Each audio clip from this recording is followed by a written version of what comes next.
Yo, Oscar here. The subject of today's video is Yhwach, the Quincy King, the Almighty, considered by some to be the pinnacle of Bleach's power. Today I'll be diving into just how strong he really is.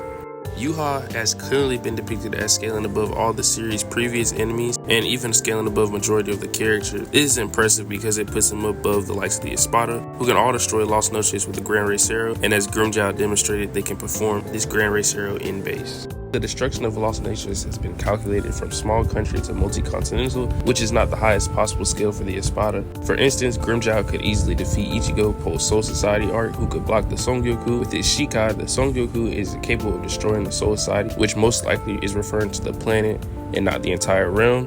Ichigo's planetary power would be further implied by Shinji, who states that if Ichigo does not calm down, his power would echo throughout the world. So the Espada having these multi-continental to planetary ranges of power is not far-fetched at all.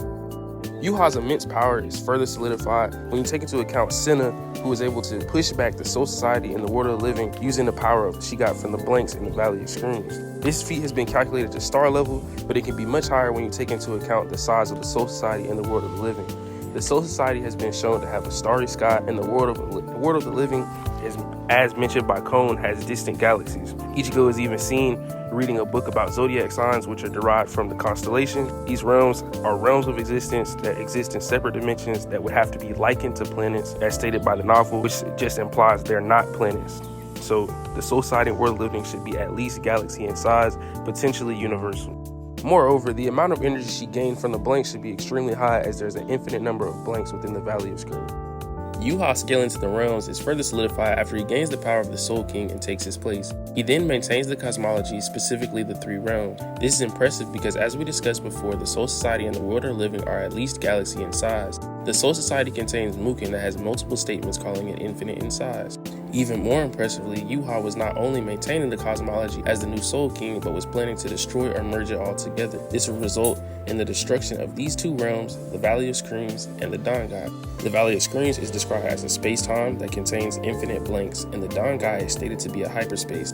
Hyperspace being spaces with more than 3 dimensions, meaning that the Dangai is at least 4th dimensional. This would mean Yhwach would be at least universal plus.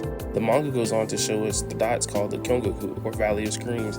They label 3 but show us 9. If we are to assume that they are all Valley of Screams or Kyongoku, Yhwach as the new Soul King would have to maintain or destroy at least 3, possibly 9 spacetimes, a hyperspace, and 2 at least galaxy-sized realms that are potentially infinite in size depending on how you view the Mukin. This would make Yhwach low multiversal. And finally, if you believe Ganju's statement that even the Garganta was going to be affected, Yhwach may even reach the 5th dimensional ranges of power, as within the Garganta these spacetimes or hyperspaces, such as the Dangai, are seemingly portrayed as flat or 2-dimensional within the infinite or endless expanse of the Garganta. So in terms of attack or potency and potential destruction, Yhwach should be in the universal to low multiversal ranges of power, with universal plus being pretty consistent. For speed, just like in the Renji video, I'm going to be a bit more loose, as speed is pretty straightforward within Bleach. Even in the beginning of this series, back in the Agent of Shinigami arc, Ichigo would perform some sub-relativistic to FTL feats, as he was able to react to cereals which are stated to be rays of light within the data book and consistently called light within the series. And it wouldn't be inconsistent for them to be this speed, as Uryu's arrows were also stated to be rays of light. And by the Soul Society arc, characters should be in the relativistic to FTL ranges of speed, because characters was able to react to light fundamentals of Grande, that being the Negacion, and even blitzing their shadow. Yhwach would massively outscale the Soul Society arc, so he should reach the FTL to MFTL ranges of speed. If you are of the belief that because he's destroying the cosmology with his Ryatsu, he would need to spread his Ryatsu to every part of it and then destroy it, his speed would have to be much higher, as his Ryatsu would be traveling across some potentially infinite dimensions. For Yhwach's hacks, he should have all the shurts, but as he doesn't use them in character, I'll only go over his main Quincy abilities in the Almighty. Starting with the Almighty, as you may already know, it allows him to see all things, which is later explained to be the future and its possibilities. Due to this, the Almighty is considered omniscient.